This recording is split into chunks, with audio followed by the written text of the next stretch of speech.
Devran na Azizi wakiwa katika harakati za kumtorosha Jim. Polisi wanafika. Familia kitumbo joto. Tushashtukiwa. Tukamuuliza Devran, "Mimi hapa vipi kwani?" Polisi wakamchukua Devran kwa ajili ya mahojiano. Baada kumtorosha Jim ukafa. Jim anataka kamoto yeye maana Devran hana kosa. Familia yake inamtuliza. Ila Devran hataki kuelewa. Azizi anamfungia na kusipa funguo. Devran anafanikiwa kutoka polisi lakini bibi Feruzi anashangaa. Amewezaje kutoka polisi kirahisi hivi? Wakiwa kwenye gari, Devran anapata message. Inaonyesha ushahidi kwamba Jim anahusika na kumchoma wanafunzi visu. Na inahitajika $30 ili asitoe ushahidi kwa polisi. Wanazidi kuchanganyikiwa.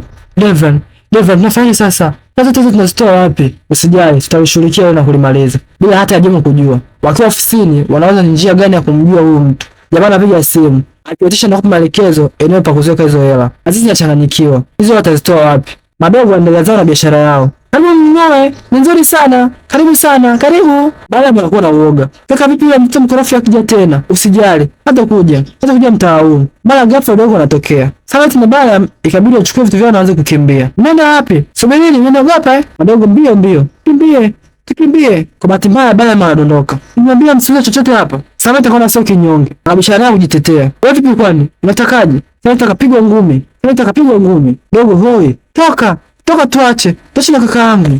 Fida anakuta mdogo wake yupo chini anatoka damu puani. Mdogo alivyoona hivyo akasepa. Fida na madogo akabidi warudi nyumbani. Zalia na Fida wakaanza kuoshana moto. Ulikuwa wapi? Wewe paka mtoto anaumia. Jukumu lako wewe, jukumu lako kuangalia na kuwatunza. Hawakuwepo shule. Warudi nyumbani na kubadilisha nguo. Wakatoka tena. Wewe ulikuwa wapi kwani? Kazi kwenda huko kwa wapozi wako na kuitekeza familia yako. Zalia akawasha moto sio poa. Akaona isiwe shida. Kusanga nguo zake akasepa. Devran na Azizi amefika eneo aliloelekezwa. Devran, kwa makini. Jamaa akaambia zote zile hela ghorofa ya 5. Alafu aondoke. Wakati wanaongea wakamsikia. Ikabidi waanze kumfuatilia. Devran akaacha ile begi pale na msako akaanza kuendelea. Jamaa akafuata ile begi kucheki ndani ni makaratasi tu. Wapuzi hawa. Jamaa akaingia kwenye 18. Wakafanikiwa kumkamata. Jamaa alichezea kishapo sio poa. Nisamee usiniue. Nasema ukweli. Jamaa ikabidi aseme ukweli. Kuma na madeni mengi mama yake anaumwa. Devran akamwonea huruma. Devran akaenda kumsaidia kwa sharti moja tu, kufuta ushahidi. Jamaa akaona isiwe noma. Ushahidi tu. Akakanyaga ile simu kufuta ushahidi. Wakati wanatoka, Azizi anapata simu kwamba yafunza ameanza kupata nafuu. Wazidi kupata hofu, wazidi kupata wasiwasi. Ikabidi mpango wa kumtorosha Jemo ufanyike haraka.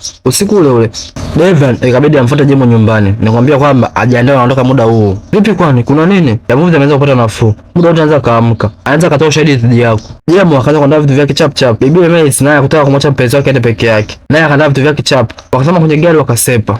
Huku Azizi ameenda kumuona Yafuza hospitali. Mchupa kichwani kumuua na kulipiza kisasi kwa ajili ya vifo vya wazazi wao na kumlinda kaka yake Jemu. Akamkuta Yafuza bado hajapata fahamu. Nisamee sana. Licha ya yote uliyofanya, nataka ufe, lakini kwa ajili ya kaka yangu nitafanya kila kitu abaki salama. Bibi Azizi akashika mpira kumsaidia kuhema ili amalize kazi. Je, Azizi atalipiza kisasi kwa Yafuza na kumlinda mdogo wake?